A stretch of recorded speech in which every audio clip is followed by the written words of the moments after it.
Sir ये जो voting है वो किस ओर इशारा करती है? मतदान का प्रतिशत बढ़ता है तो एंटी इनकम्बेंसी आती है। हमने जो घोषणाएं की हैं, हमने जो वादे किए हैं, हमने जो रोजगार देने का वादा युवाओं में किया है, पलायन रोकने का जो हमने वादा किया है, उसका लाभ हमको जो है मिलेगा चुनाव में। यही चीज जारी रहेगा या फिर इसमें कुछ बदलाव होगा? आपका क्या आकलन है? इसका लाभ जो है सीधा सीधी सत्ता दल को मिलते रहा, नीतीश कुमार को, और उद्योग धंधे नहीं लगे हैं। इसको लेकर युवाओं में क्षोभ भी देखा गया मतदान केंद्रों पर। आज के वोटिंग को देख के आपको क्या लगता है कि ये नैरेटिव फेल हो गया? तो अभी उनका विधायक अगर वह जीत जाएंगे तो फिर क्या होगा, हालात वही होंगे। आपका क्या आकलन है, इन 121 सीटों में एनडीए को कितना और महागठबंधन कितना सीटें जीत सकती है? पनोरमा ग्रुप, जो सोचता है वो करता है। नमस्कार, आप देख रहे हैं न्यूज हाट। मैं हूं अश्विनी सिंह। बेधड़क का यह कार्यक्रम है। देखिए, आज का दिन बिहार के लिए बेहद खास है क्योंकि आज बिहार में प्रथम चरण का मतदान हुआ है और आज के मतदान में 1314 उम्मीदवारों की जो किस्मत है वो ईवीएम में बंद हो गई। आज का जो मतदान प्रतिशत रहा वो काफ़ी ही अच्छा रहा।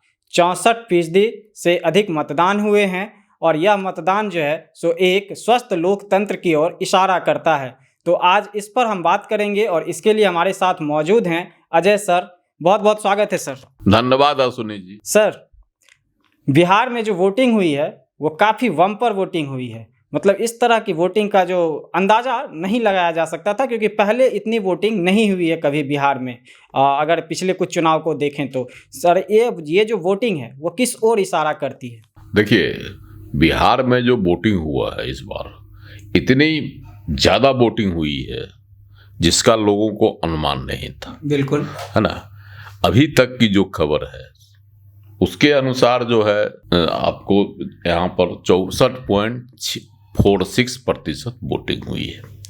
तो यह वोटिंग जो है पिछले 2020 के चुनाव से की तुलना में 7.5 मतलब 7.50% अधिक वोटिंग हुई है। 2020 में जो है इन सीटों पर 56.9% वोटिंग हुई थी। तो इसका अर्थ है कि वोटिंग का प्रतिशत बढ़ा। आखिर इससे जो क्या असर पड़ेगा नतीजे पर, बड़ा सवाल। तो लेकिन अभी कुछ है, वैसे आपको मुख्य निर्वाचन पदाधिकारी विनोद गुंजियाल ने बताया कि अभी भी 400 बूथ पर है जहां अंतिम आंकड़े आने बाकी हैं। तो वो आंकड़ा भी आ जाएगा तो बढ़ेगा ही। तो ये जो एक बड़ा सवाल कि ये वोटिंग में जो वृद्धि हुई है इस बार, अप्रत्याशित वृद्धि, उसका चुनाव पर क्या असर पड़ेगा। लोग इसी का गुना भाग लगा रहे हैं। अब बहुत लोगों का कहना है कि जब मतदान का प्रतिशत बढ़ता है तो एंटी इनकम्बेंसी आती है और सरकार के खिलाफ जो है मतदाता बम्पर वोटिंग करते हैं। और लेकिन कई मामलों में यह भी देखा गया है कि जब वोटिंग होती है तो सरकार की नीतियों से, सरकार के वादों से और सरकार की घोषणाओं से, है ना, इतना लोग जो है प्रभावित होते हैं या उस पर इतना विश्वास करते हैं कि सरकार यह बनी रहे और आगे भी जो है इस तरह के लाभ वाले योजनाओं का जो है की घोषणा हो और आम लोगों को राहत मिले। तो इसको लेकर प्रो इनकम्बेंसी भी हो जाती है। तो इसको आंकड़ों में अगर आप देखिए तो 11 बार ऐसी परिस्थिति आई जब जो है वोटिंग प्रतिशत बढ़ा। इनमें 5 बार जो है सरकार दोबारा सत्ता में आई। मतलब कि सरकार के पक्ष में प्रो इनकम्बेंसी थी, है ना। तो सरकार के पक्ष में लोगों ने वोट किया। लेकिन 3 बार ऐसे भी हालात रहे कि जब सत्ता बदल गई। तो ये स्थितियां बनती हैं। लेकिन इस बार जो है बिहार का चुनाव जिस तरह से वोटिंग कर रहे हैं तो इस तरह का जो ट्रेंड है पहले ही चरण में है, 121 विधानसभा क्षेत्रों में हुआ है, अभी 122 में बाकी है जो 11 तारीख को होगा। तो पहले चरण की ये तस्वीर उभर कर आ रही है, तो आगे लगता है कि और अच्छी तस्वीर आएगी, अच्छी सूचना आएगी।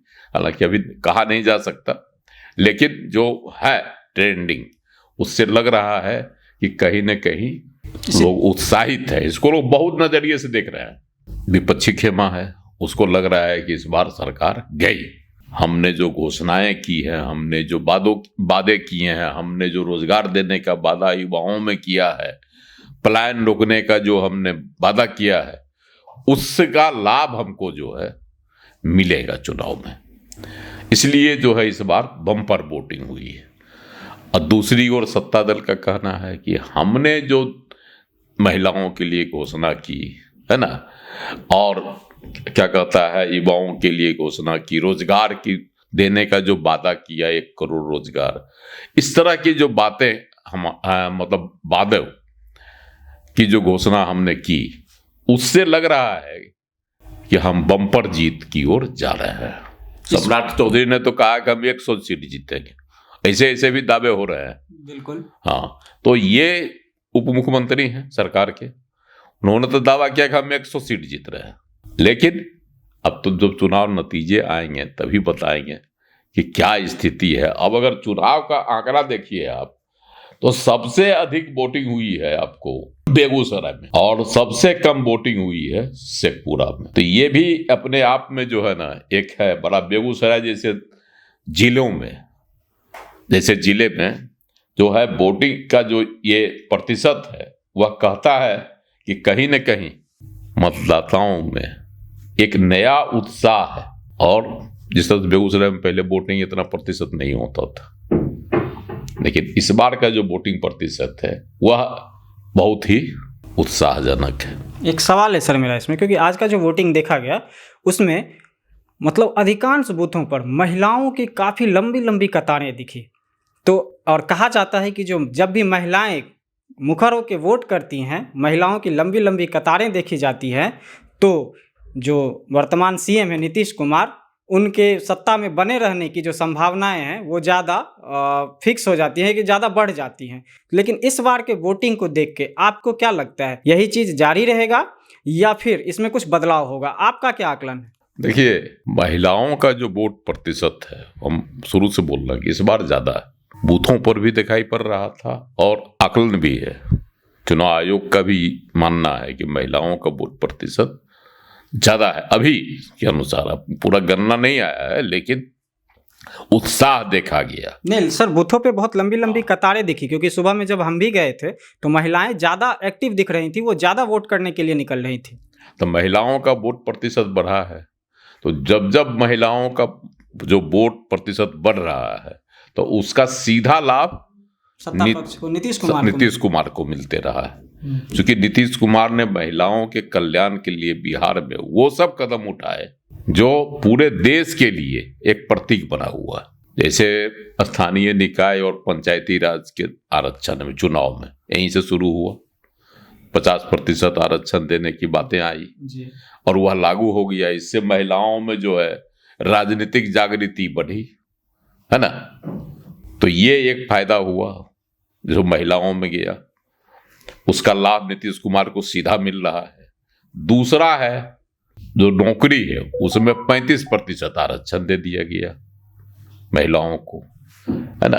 तो ये उसमें भी डोमिसाइल नीति लागू कर दिया गया कि बिहार की ही महिलाओं को इस आरक्षण का लाभ मिलेगा। तो ये एक बहुत बड़ी उपलब्धि है महिलाओं में। रोजगार, सिपाही भर्ती, इनमें देखिए, अब शिक्षक भर्ती, इन तमाम जगहों पर आप देखिए कि महिलाओं की कितनी संख्या बढ़ी, कितने लाभान्वित हुए हैं, कितना परिवार लाभान्वित हुआ है। तो ये यह भी एक गणित है जिसका लाभ जो है सीधा सीधी सत्ता दल को मिलते रहा है, नीतीश कुमार को। और सबसे बड़ी बात है जो शराबबंदी, जिसकी खूब आलोचना हो रही है। प्रशांत किशोर ने तो कहा कि मेरी सरकार बनेगी, जनसुराज के जो हैं सर्वे सर्वा, तो हम इसको खत्म कर देंगे। लेकिन अगर महिलाओं से आप पूछिए कि अगर जिस तरह से प्रशांत किशोर जी कह रहे हैं कि हम इसको शराबबंदी को खत्म कर देंगे, तो किस तरह से वो हो जाती है आग बबूला। तो यह भी एक नीतीश जी के लिए तुरुप का पत्ता साबित हुआ, शराबबंदी, है ना। तो ये इन सब जो है, दूसरी बात है कि स्कूलों में साइकिल दिया गया, पोशाक दिया गया, पढ़ाई में सुविधा दी गई, पढ़ने के लिए पैसे दिए जाते हैं, है ना, ग्रेजुएशन तक दिया जाता है पैसा। तो ये सब जो सुविधाएं महिलाओं को दिया गया का सीधा असर जो है चुनाव पर पड़ता है और वोट पर। और इस बार तो और एक और कदम आगे बढ़ी है, 10,000 रुपया खातों में जो गया, उस 1.5 करोड़ खाता में है, उसका सीधा लाभ जो है महिलाओं में गया कि हमको मिला है। तो जिन्होंने शुरू कर दिया, दे दिया, उस पर ज्यादा न विश्वास करेंगे। तो ना कि तेजस्वी यादव ने 30,000 देने का वादा किया, एक मुश्त जीविका दीदी को जो है अस्थाई कर रहे और 30,000 वेतन देने का वादा कर दिया है। लेकिन नीतीश कुमार ने सब पहले ही चालू कर दिए, इनकी सरकार ने। तो ये सब लाभ जो है महिलाओं को सीधा मिलना शुरू हो गया इनकी सरकार के द्वारा। पेंशन, वृद्धा पेंशन जो है 400 से 1100 कर दिए, वो कह रहे हैं 1500 करेंगे, सरकार आएगी तब न करेंगे, अभी तो लागू हो गया। तो इसका सीधा लाभ जो है सत्ता दल को मिल रहा है, नीतीश कुमार को मिल रहा है। एक सवाल और सर इसमें लेना चाहेंगे कि जो ये बम्पर वोटिंग हुई है, इसका वजह आप क्या मानते हैं? देखिए, बम्पर वोटिंग की जगह है महिलाओं का, है ना। महिलाओं में जो उत्साह वोटिंग में दिखा गया, इसके पीछे यही है। दूसरी बात है कि रोजगार में भी जिस तरह से 1 करोड़ लोगों को नौकरी और रोजगार देने का वादा किया है, तो उसका भी असर है युवाओं में। हालांकि उद्योग धंधे नहीं लगे हैं, इसको लेकर युवाओं में क्षोभ भी देखा गया मतदान केंद्रों पर। मतलब उनकी एक अपेक्षा है कि हाँ, उद्योग धंधा लगे ताकि हम बाहर जो काम करने जाते हैं वो हमको यही काम मिल जाएगा। तो इस बार जो है प्रधानमंत्री भी कह चुके हैं कि हर जिला में हम लगाएंगे औद्योगिक इकाई, और मुख्यमंत्री भी कह चुके हैं। तो इसके पहले जो है इंफ्रास्ट्रक्चर मजबूत किया गया, कानून व्यवस्था की स्थिति दुरुस्त की गई, जो जरूरी है किसी कोई भी उद्योग लगाने के लिए, यह सब जरूरी है।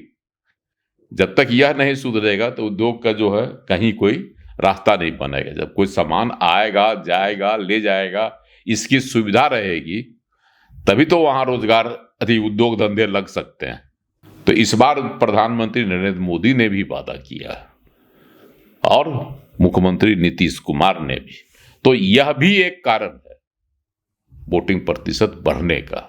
जितने राजनीतिक विश्लेषक हैं उन लोगों का अनुमान है कि जिस तरह से महिलाओं के लिए 10,000 रुपया दिया गया, वह वही काम कर रहा है जो किसानों को जो है किसान सम्मान निधि दिया गया 6,000 रुपया, है ना। और इस बार 3,000 और बिहार सरकार से देने की, 9,000 करने की। ये सब जो बातें जो सरकार लागू कर चुकी है, इन बातों पर महिलाओं को ज्यादा भरोसा है। महिलाएं तो वोटिंग जो कर रही थी उसमें बहुत कह रहे थे कि हमको शौचालय की व्यवस्था दिया, घर बनाने के लिए पैसा मिला, है ना, 5 किलो अन्न मिलता है खाने पीने के लिए। ये सब समस्या, ये सब जो योजनाएं हैं, उसका भी असर महिलाओं पर है। एक सवाल और सर इसमें हम लेना चाहेंगे कि आज का जो वोटिंग है, इसको देख के आपको क्या लगता है कि नीतीश कुमार को लेके जो पिछले लगभग 2 सालों से एक नैरेटिव सेट किया जा रहा था कि नीतीश कुमार अस्वस्थ हैं, मुख्यमंत्री सक्रिय नहीं है, वो सत्ता खुद से नहीं चला रहे हैं, उनके ब्यूरोक्रेट्स और उनके जो आसपास के लोग हैं वह सत्ता चला रहे हैं। आज के वोटिंग को देख के आपको क्या लगता है कि ये नैरेटिव फेल हो गया? देखिए, नैरेटिव इसको बनाने की कोशिश की गई है ना। जिस तरह से यहाँ क्या कहता है, नवीन पटनायक के खिलाफ किया गया था उड़ीसा में, है ना, उसी तरह से सेट किया गया बिहार में भी।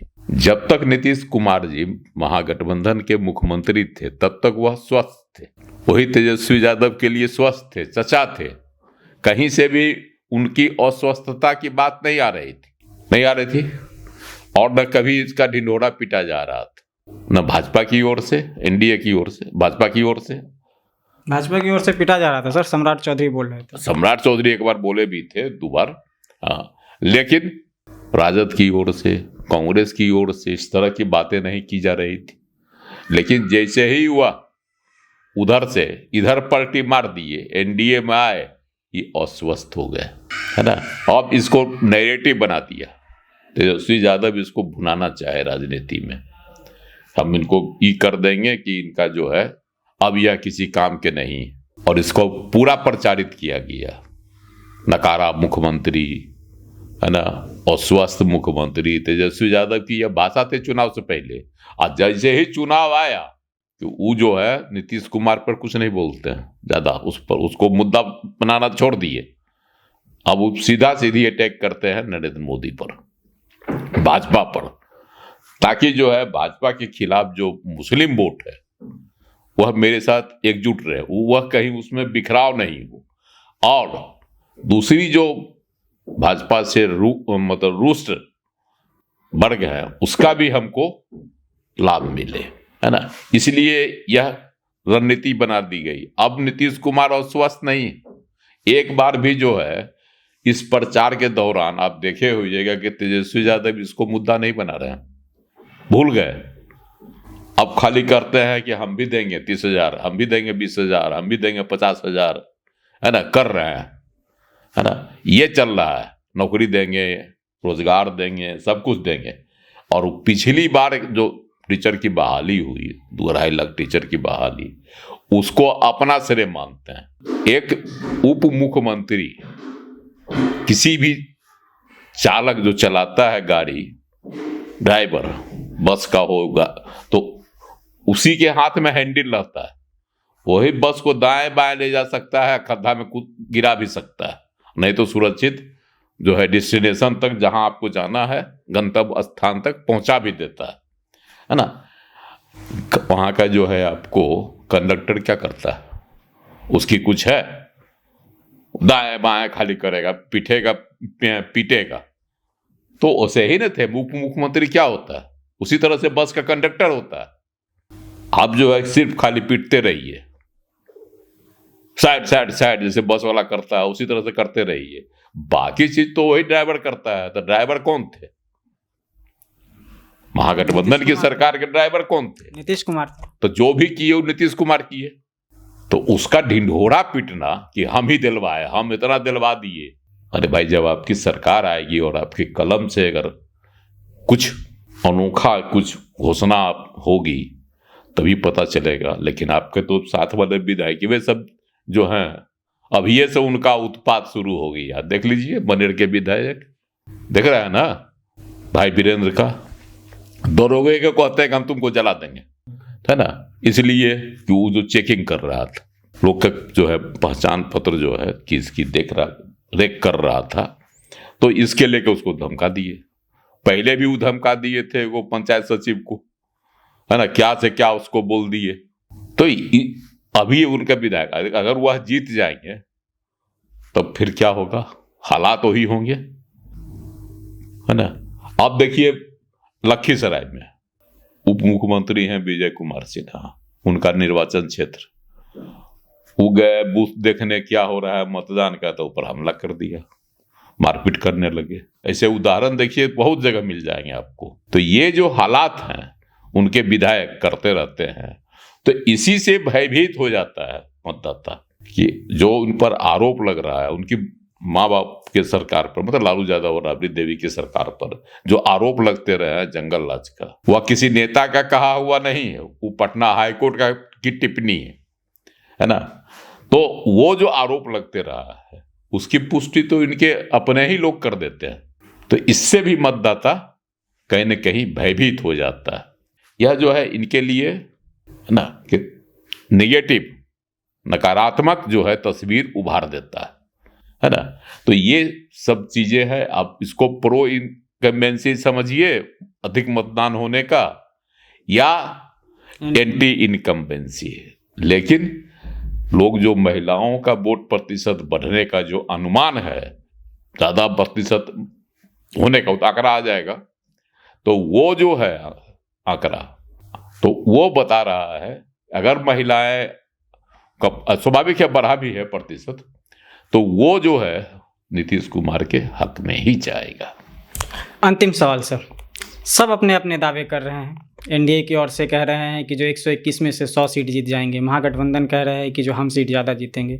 आपका क्या आकलन है, इन 121 सीटों में एनडीए को कितना और महागठबंधन कितना सीटें जीत सकती है? देखिए, हमारी जो समझ है इसमें कि महागठबंधन यदि एनडीए के खाते में है ना 80 से ऊपर सीटें जाएगी। हालांकि हम बताए ना कि सम्राट चौधरी कहते हैं उप मुख्यमंत्री कि हम 100 सीट जीतेंगे, लेकिन जो है तस्वीर वह बताती है कि लगभग 80 सीट एनडीए के खाते में जाएगी। और जो रेस सीट इधर बच रहा है 20, 21, 41 को, उसमें महागठबंधन को मिलेगा। ऐसे भी जिन क्षेत्रों में भी मतदान हुआ है वहां बढ़त रहा है 2020 में भी एनडीए को। अब देखते हैं 14 तारीख को जो ईवीएम खुलेगा और उसके बाद किसका आकलन कितना सही होता है। और वैसे अजय सर ने अपने आकलन के हिसाब से जो आपको बताया, इस पर आपकी क्या राय है कमेंट सेक्शन में ज़रूर बताइएगा। आपको हमारा यह वीडियो कैसा लगा यह भी ज़रूर बताइए। और अभी तक आपने हमारे चैनल को YouTube पे सब्सक्राइब नहीं किया है तो उसे ज़रूर सब्सक्राइब कर लें। फेसबुक पर हमारे पेज को ज़रूर फॉलो करें। बहुत बहुत धन्यवाद।